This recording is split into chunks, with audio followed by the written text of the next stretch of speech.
Yesterday we started with recitation and banis as the first element that you would do. The second one was what? As a sadhana. What was the second? Yes. Yoga, right? If you're leaving here saying, and you've even been here 1 year, I don't know anything about Sikhism. I don't even know the 10 Gurus' names. Whose fault is that? How many times, okay, at least every day you hear the 10 Gurus' names when you start your day. At least every day once in Ardas. If you need someone to hold your hand and to gently and quietly whisper it in your ear so that you understand it, obviously you don't. And, by the way, knowing the 10 Gurus' names does not mean you know anything about Sikhism. The amount that you know about Sikhism just from going through the Lifestyle MPA is huge. It's huge. And how many times it's been explained to you is countless. All of the different things that we do here, everything compiled together and added up.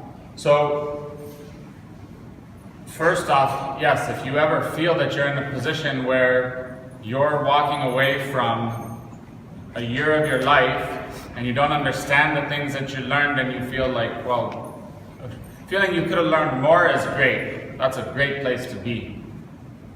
And you're being very honest. Complaining about it is even awesome. I wish I would have learned more. But that no one taught you or that you didn't take the steps to learn more is really usually the question to ask yourself. Or that you didn't recognize that it was right in front of your face the whole time. One of the reasons I was asking the 12th graders to stand here in front of you after each class and say what they feel isn't because if they get emotional, I'm praying at least you'll make a choice to come back because then we have 90 students or 100 students next year. Who cares? School will go on, with or without you, frankly. It will go on. What's the purpose of having them? And whose loss is it to have you not come back? It's yours. But the purpose of having them stand here and say something in front of you is to come to that exact conclusion for them to recognize, first of all, and they're the ones who can. It's a rare person who lands at MPA and is just like exploding with excitement, and everything we do is eating it up and hungry to learn and counting the days until they leave, not because they get to go home and do nothing, but because they know they only have X amount of time to learn. The opportunities that are in front of them are so huge that there's no way they're going to learn and understand everything that is possibly presented here in that short a period of time, and they are driving themselves forward on that. That's 1 in a million, but it does happen. Okay. What normally happens, and this is a reflection of your life, when you're on your dying bed, I wish I would have, I wish I could have, I should have, I really wanted to do da da da da, and I feel bad that I didn't. That's life. And if readdressing your attitude, and if you can adjust yourself to go through your life every day, taking advantage of the things that are in front of you, doesn't mean you have to be perfect, doesn't mean you have to be a goody-goody or a follow every rule or not mess around, not break the rules, not have fun, not enjoy life. It has nothing to do with that. But if you know how to take the opportunities that are in front of you, learn, eat it up, understand it, and apply it to yourself, you'll never feel that way. Never. I made the mistake of feeling that way once in my life. Once. And I'm not exaggerating. That's when I came back from going to school in India just like you, and I was back already, and I said, I didn't learn shit there. Did I start to say, oh, my staff, they're such idiots? I mean, I could have, trust me. Or whatever. Blame it on the program, blame it on they didn't do this, they didn't do that. No. I simply felt like literally to the core of my being, what a waste of the last 2-3 years of my life. I didn't learn anything. Being in India was fun. I have friends. Wow, so what? Where are those friends now? Not one of them are with me. Not one. And that's what happens. It will happen to you. Guaranteed. I'm not an anomaly. It's not the first time that someone has gone through something like this and it happens. But that's the straight up truth. What has stayed with me, that desire then ate me alive because I have to go back to India. And everyone was, back then that didn't happen. It was, I had, actually my brother was here. I had a few people in my family come through. I had other people who had come back to serve the program or to be a part of it. But why did I want to go back? To have an India experience? No. To have any of that? No. Because I seriously had this thing eating me up that said, I recognized what a jewel being there was, how precious it was, how important, and how I could have had this whole kind of change and experience of what I had gone through and what was possible. And I wanted to somehow be close enough to the kids at the school, because I was 20, 21 when I came here, back as a staff. I wanted to be close enough to the kids that I could be directly like a brother to them, or like barely a year or two older than some of the graduating class, and close enough that they would relate to me that way and tell them, okay, this isn't the way to waste your time. Here's something you should apply yourself to, because you're about to recognize what a loss you have by not doing that. And it worked. Worked instantly. And on top of that, I got to learn all the things I wanted to learn. I had to reignite myself and take that step forward to eat up all of this knowledge. When I left India, I'm right there with you. Did I know the name of every guru in order? Probably only because I was beaten if I didn't answer the question on a Punjabi test, literally beaten with a stick until I remembered it. But no, I didn't. I didn't know how to speak Punjabi when I left being a student in India. I didn't know how to do all my banis. I certainly had no sadhana. I had zero, except for the drive to recognize that I had all those opportunities to learn all that stuff and I missed it. So I felt if I could be an inspiration and a guide and someone who could ignite that passion in at least the older classes that I was close to when I first came back, then that would be worth it to me. And I would prevent them from feeling what I felt, which was a complete loss of that time. On my own accord. And it worked. There's no teacher training, there was no seva, there's no Golden Temple. Imagine what the India program was. You guys are sitting here in heaven on earth, literally. Heaven on earth. Every single facet of this program was explicitly designed for you by the Sri Singh Sahib, using all of the technology that was at his disposal and at the highest seat of spirituality, for the Sikhs, but for anyone. Many of you are not Sikhs and you go to the Golden Temple, you experience and you feel that, and you have a conscious shift when you go there. And we're there. We're in its vicinity every day. And then you still walk away saying, I don't even know the name of the temple. I don't even know, I didn't learn anything about this or about that. Every aspect of the program that you do every day has taught you in detail, in depth, a lot about this lifestyle. And maybe you haven't viewed it that way, maybe you've been numb and blind and swimming through, which happens, like I did. Exactly the same. Swimming through the program, waiting till the end so you can go home and swim through that and wait till the end of that break and then start the next thing and just not really be present and awake and alert in your life. Don't waste it that way. And that's what sadhana is for. And that's what it will give you.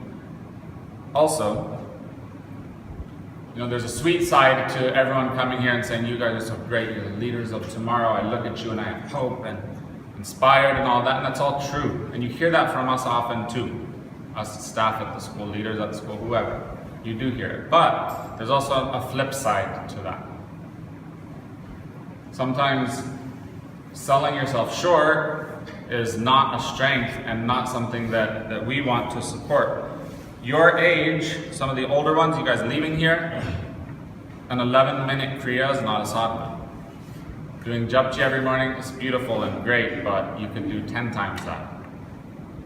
And still probably end up wasting a lot of the time in your day. Even if you apply yourself for hours. 17 years old, I was a fanatic, which, yeah, that was bad, but it brought me to where I am. I was doing 8-hour sadhana from my own accord because I wanted to choose, is this really going to do something for me? Is it going to shift my life? Is it going to change my life? Is it going to make me anything that I want, or am I going to drop it and leave because it's fake and I'm not into being a poser? That was a big word back then. And I was a skater, so posers were the worst. Didn't want to be a poser. That was seriously my motivation. That was it. Okay, try it, apply it. What does it do for me? If it doesn't do anything, I give it an X amount of time, I'll try, but as I am who I am, so trying it again, like I said yesterday, it wasn't, I'll do 11-minute Kriya every day for 40 days. No, I'll do 8 hours every day for 40 days, 2.5 hours of Sudarshan Chakra Kriya. All the 5 banis plus 10 others plus Sukhmani, which was 45 minutes long in itself. Transforming the lower triangle to higher triangle yoga set was the first one I did for more than 40 days. That's like at least an hour-long yoga set. It's really difficult. I don't know how many Shabads I recited on them all, 11 times each.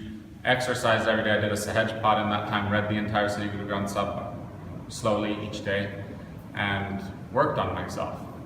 And did fast during the whole time. The first one I did Khichdi fast during the whole time, that was the worst part of all of it. Hated fasting. Khichdi fast, well, so boring.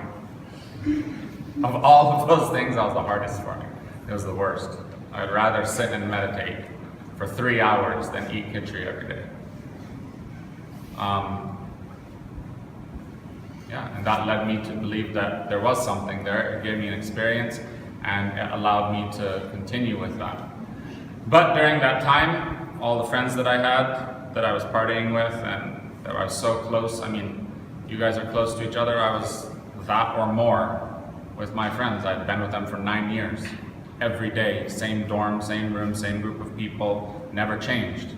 And back then it wasn't 1 or 2 years here and there, literally 9 years. Same exact people every year of my life. And to this day, I think I'm in touch with 2 of them out of the whole group. If I am to meet them right now, I can instantly reconnect and you relive the past and you start to talk and you're right there with each other. That's totally normal. But they're not a big part of my life. Hardly any part. And not because I don't want them to be, just how life goes. When you're in the situation you're in now, I was thinking, man, it'll never break. Never. It'll never change with these guys forever. Super tight, super close. Obviously, things change. People move out, go in different directions, and life happens. And it takes 2, 3, 5, 10 years even. But things will slowly seep away and people develop their own lives. And it's not boarding school anymore. It's a lot different when you're not in boarding school. And it takes time. Even college is close to boarding school, at least for some people, but then that goes away too. The only thing that will remain constant in all of that is your sadhana, and nothing else. If you have one. If you don't, then those times are all the more difficult and all the more challenging. It's to your personal and only your personal benefit to do something like this every day and to build it, not to be content with a little piece, but start with that if that's all you can do and build it, and build your strength. When you start to exercise or start to play sports, you're going to go less time, you're going to be able to do less and compete less, but with practice you get better and better and better and better. And it's not just sadhana, it's martial arts, and martial arts is a sadhana, it's a discipline. Out of all the people who start, do you think anyone starts any martial art and says, I'm going to get my white belt? That's my goal. Basically, you get it when you buy your gi, so you're done after the first day. Does anyone say, well, okay, that first belt, yellow, or whatever it is, now I'm going to go for that? No, everyone wants to be a black belt. Everyone. And you're inspired and you see it, you see your sensei, you see the people training, and you get in there and you feel the vibe of those people who have been there for this whole time, and you don't know all the sweat and blood and tears and hard work that's gone into it. You just see the end result and you want that until you start applying yourself and trying. And then suddenly, black belt's not so important anymore. It's hard as hell to get that. It takes a lot of discipline and effort.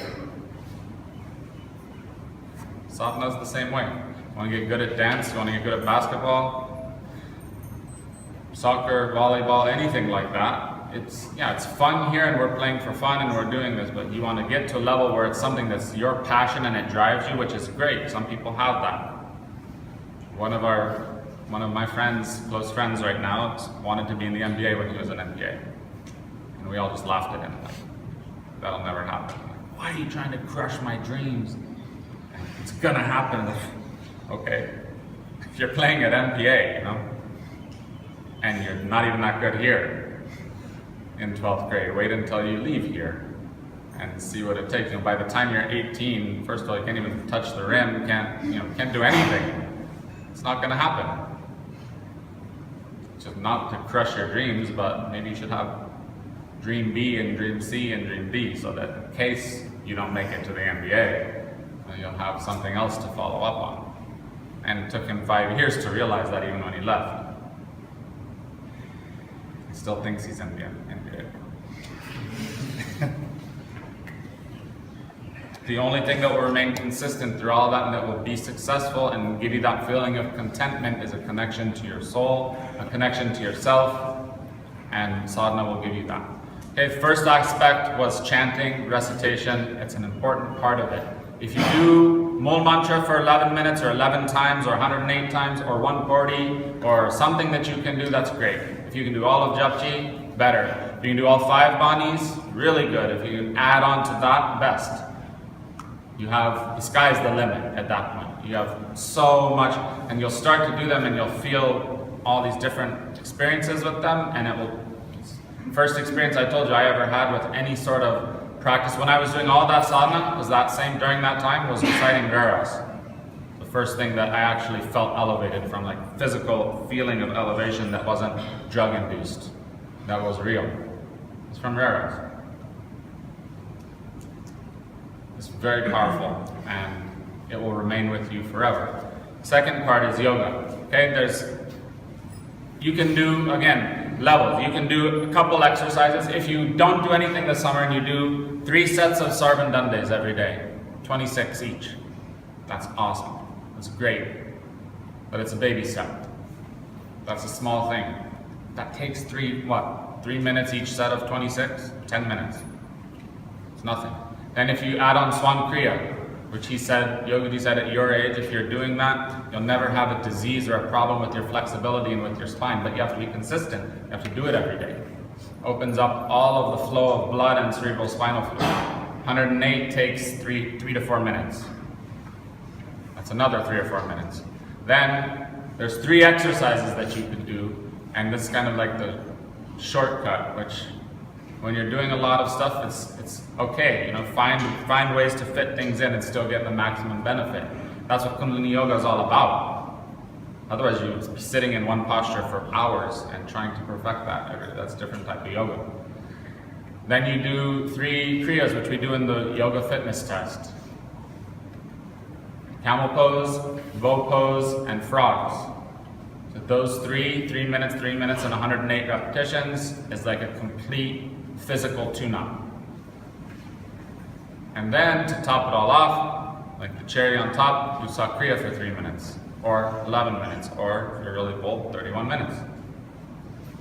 And you have more than complete sadhana yoga set. Or change it and you're disciplined and you don't need anyone to tell you a few little things to do and you don't want to just choose one little thing, do a different yoga set every day.